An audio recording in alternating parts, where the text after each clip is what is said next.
किन्नर Kailash peak. ये जो इतनी पहाड़ियाँ आपको दिखाई दे रही हैं, मैं एक बार जूम करता हूँ। इन्हीं में से एक है किन्नर कैलाश। मैं अभी दिखाता हूँ आपको, ये देखिए। ये हम नीचे से स्टार्ट करते हैं सर। ठीक है। अर्ली मॉर्निंग हम वहाँ जाके दर्शन करते हाँ हाँ, हैं किन्नर कैलाश भगवान के। ठीक है ठीक है हाँ ठीक जी, है, हाँ जी, तो समझ वहाँ गया। जाना। ओम मणि पद में।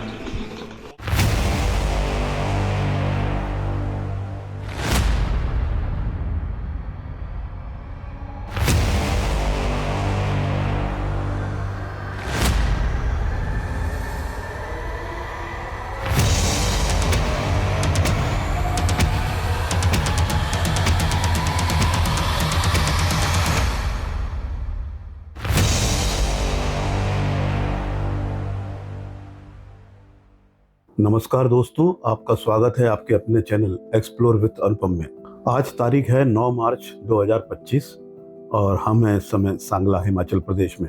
अभी सुबह के 8 बजे हैं और यहाँ टेम्परेचर है -3 डिग्री सेल्सियस। हम कल शाम को ही यहाँ पहुँचे थे और इसी होटल में स्टे किया था जिसका नाम प्रकाश रीजेंसी है। ये सारे डिटेल्स पिछले वीडियो में मैं आपको दिखा चुका हूँ। दोस्तों, आज हम सैर करने वाले हैं इंडो तिब्बत बॉर्डर पे बसे एक सीमांत गांव चिटकुल की, जो यहाँ सांगला से 23 किलोमीटर दूर है। और उसके बाद वापस सांगला आकर हम यहाँ से सीधे कल्पा चले जाएंगे, जो यहाँ से लगभग 50 किलोमीटर दूर है। यानी कुल मिलाकर आज हम लगभग 100 किलोमीटर का सफर तय करने वाले हैं। तो चलिए फिर शुरू करते हैं। सुबह 8:45 बजे हम ब्रेकफास्ट के लिए नीचे डाइनिंग एरिया में आ गए थे। किन्नौर रीजन अपनी एप्पल फार्मिंग के लिए खासा मशहूर है, तो उसके प्रतीक के रूप में यहाँ ब्रेकफास्ट में हमें एप्पल स्लाइसेस और एप्पल जूस सर्व किया गया। दही के साथ गर्मा गर्म आलू के पराठों ने हमारे नाश्ते को मुकम्मल कर दिया। यहाँ के स्टाफ की सर्विस, स्टे का कंफर्ट और फूड की क्वालिटी, इन सभी चीजों के बेसिस पे हम इस होटल को रिकमेंड कर सकते हैं। चेकआउट के बाद हम यहाँ से रवानगी के लिए तैयार हैं और एज यूजुअल कमल जी लगेज बांधने में व्यस्त हैं। विंटर सीजन में स्पीति घाटी की सैर करने के लिए हमें किन्नौर से ही होकर गुजरना पड़ता है, क्योंकि मनाली साइड से आने वाला रास्ता इन दिनों बंद रहता है। तो यदि आप सीमित समय लेकर स्पीति टूर कर रहे हैं तो आपको किन्नौर को करीब से जानने का ज्यादा समय नहीं मिलेगा। और यदि आप किन्नौर को अच्छे से देखना चाहते हैं तो आपको स्पीति जाने का विचार छोड़ना पड़ेगा। अपनी इस बातचीत को मैं कंटिन्यू रखूंगा। फिलहाल सांगला से निकलते ही रास्ते में हमें एक प्राकृतिक खोह में बना छोटा सा शिव मंदिर मिला है। पहले यहाँ दर्शन कर लेते हैं, फिर आगे बढ़ते हैं। यहाँ ठंड का क्या आलम है, एक बार मैं आपको ये दिखाना चाहता हूँ। व्हीकल्स की लगातार आवाजाही से जो बर्फ पिघलकर पानी बन जाती है, वो रात में पड़ी तेज ठंड के कारण फिर से बर्फ बन जाती है। ये नज़ारा आप खुद अपनी आंखों से देखिए।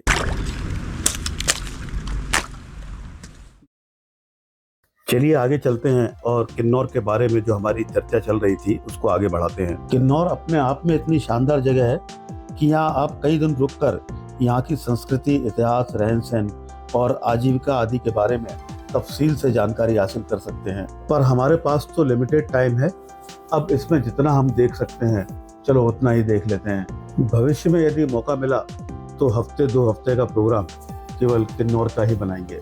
फिलहाल हम जा रहे हैं सैर करने चिटकुल की, और रास्ते में मिला है ये पहला गांव बटेसरी।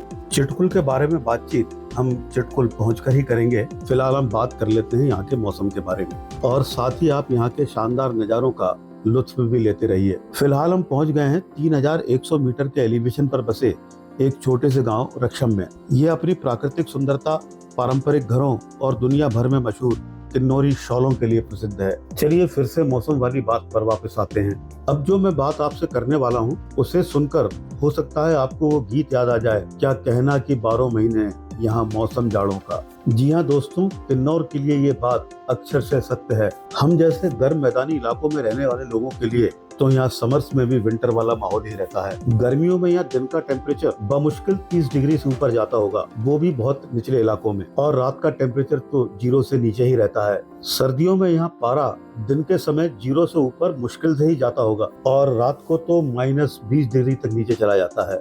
दोस्तों, सर्द मौसम के अलावा यहाँ एक एलिमेंट और रहता है, एलिवेशन या अल्टीट्यूड। हिंदी में कहें तो समुद्र तल से ऊंचाई। एक्सट्रीम कोल्ड और हाई अल्टीट्यूड, ये दोनों एलिमेंट हम जैसे मैदानी इलाकों के लोगों के लिए कुछ मसले खड़े कर सकते हैं। इनसे कैसे बचा जाए इसके बारे में हम इसी वीडियो सीरीज में आगे चर्चा करेंगे। अभी तो हम चिटकुल पहुंचने ही वाले हैं। चलिए यहाँ के दिलकश नज़ारों का आनंद लेते हैं। सुबह लगभग 9:30 बजे हम सांगला से चले थे और अभी 11:15 बजे हैं। 23 किलोमीटर का सफर तय करने में हमें लगभग 1.25 घंटा लगा। गर्म कपड़ों की 3 लेयर्स के बावजूद सर्द हवाएं सिहरन पैदा कर रही हैं। आप देख सकते हैं कि ताहदे नजर केवल सफेद रंग का ही वजूद है। यह है भारत के आखिरी कोने में बसा एक छोटा लेकिन बेहद खूबसूरत गांव चिटकुल। मार्च का महीना है, कह सकते हैं कि बसंत का मौसम आ गया है, पर यहाँ सिर्फ बर्फ की चादर बिछी है।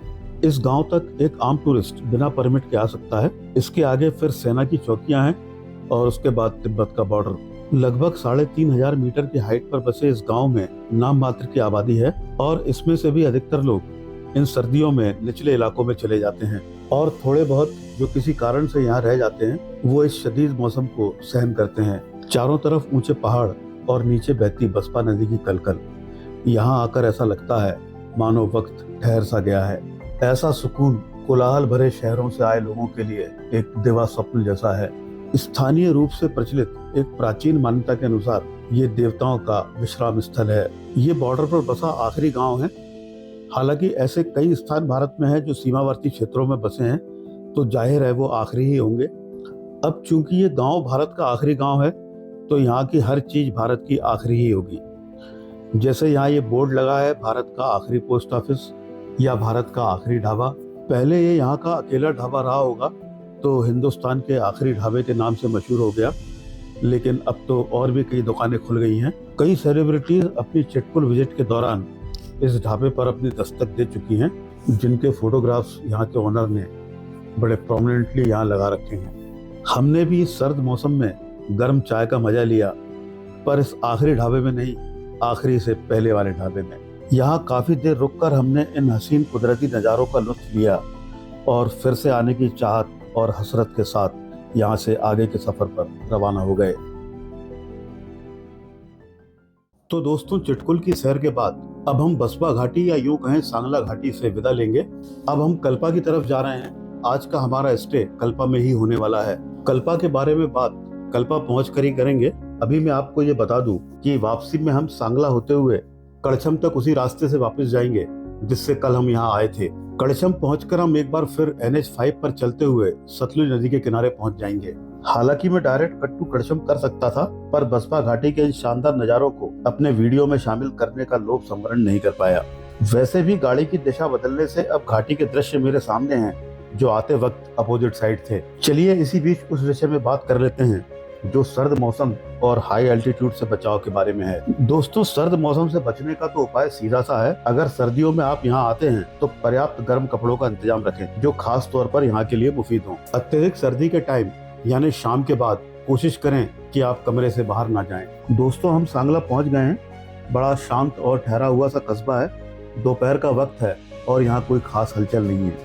चलिए अपने विषय पर वापस आते हैं और बात करते हैं हाई एल्टीट्यूड की।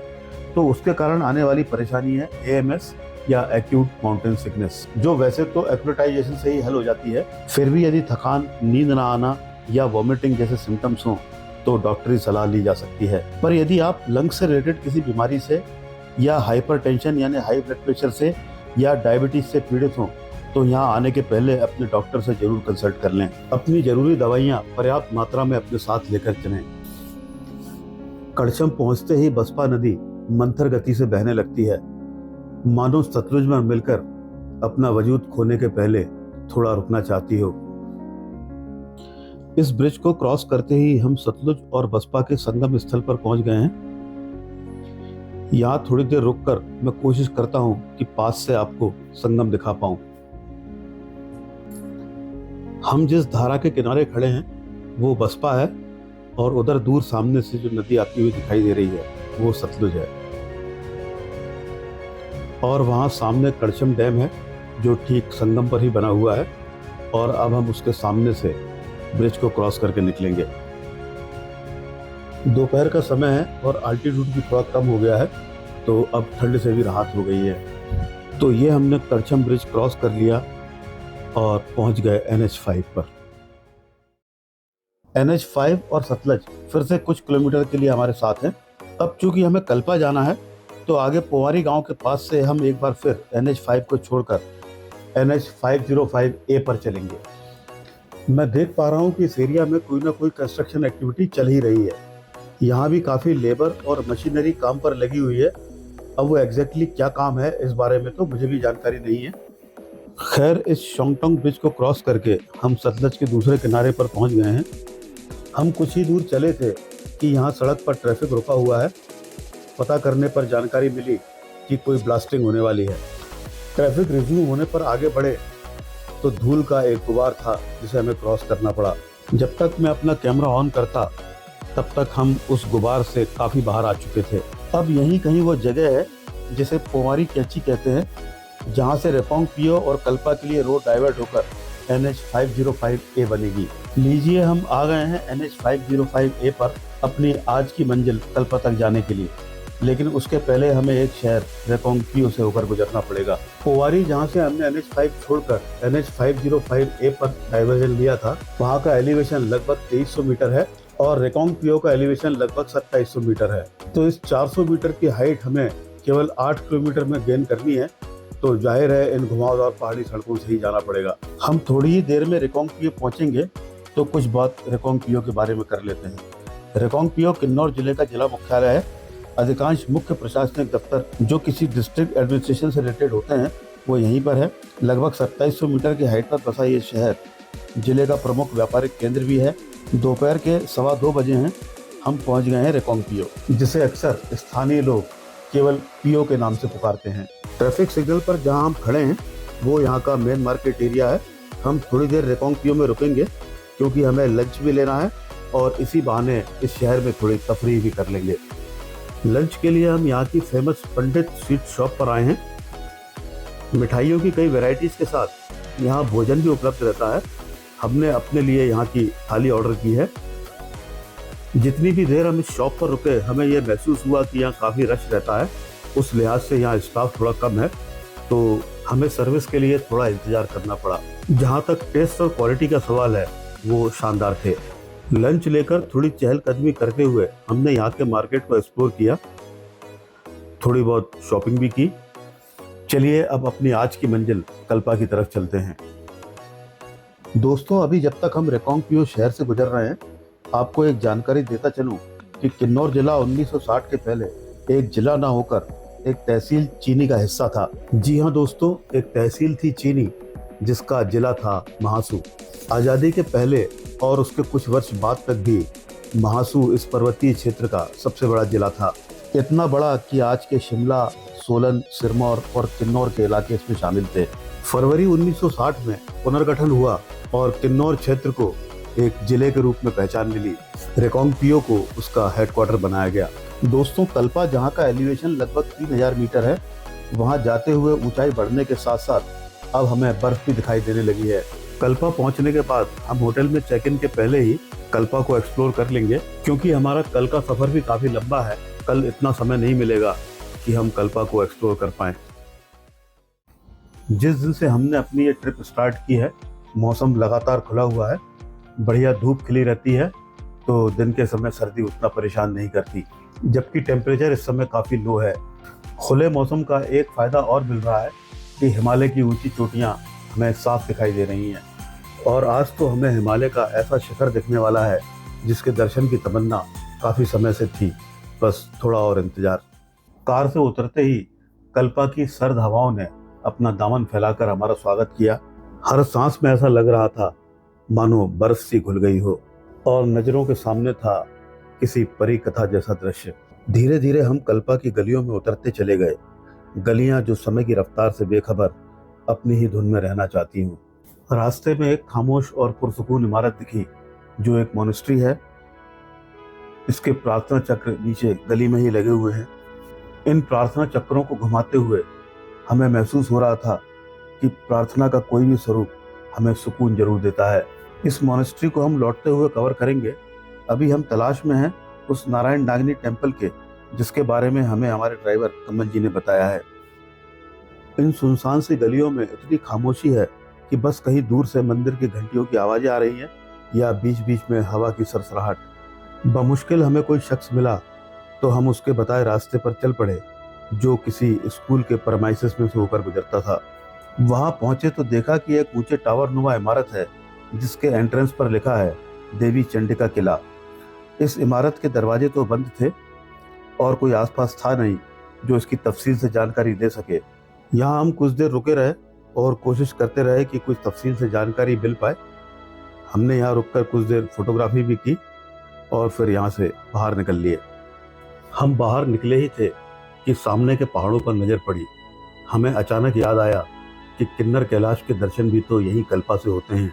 हमारी खुशकिस्मती थी कि उसी समय हमें एक शख्स मिला जिसने हमें गाइड किया और उस दिव्य शिखर के दर्शन कराए जिसे किन्नर कैलाश कहते हैं। देवादिदेव महादेव का स्थान है किन्नर कैलाश। पंच कैलाशों में से एक। कैलाश मानसरोवर जो तिब्बत में है, आदि कैलाश जो उत्तराखंड राज्य में है और बाकी के 3 कैलाश यहीं हिमाचल प्रदेश में हैं। श्रीखंड महादेव, मणिमहेश और किन्नर कैलाश। 6500 मीटर की उस ऊंची चोटी पर 80 फुट ऊंचा एक शिलाखंड है जो शिवलिंग के प्रतीक के रूप में पूजा जाता है। ऐसी ऊंची चोटियों पर अक्सर मौसम खराब रहता है और दर्शन सुलभ नहीं होते। हमारी किस्मत अच्छी थी कि आज हमें किन्नर कैलाश महादेव के दिव्य दर्शन प्राप्त हुए।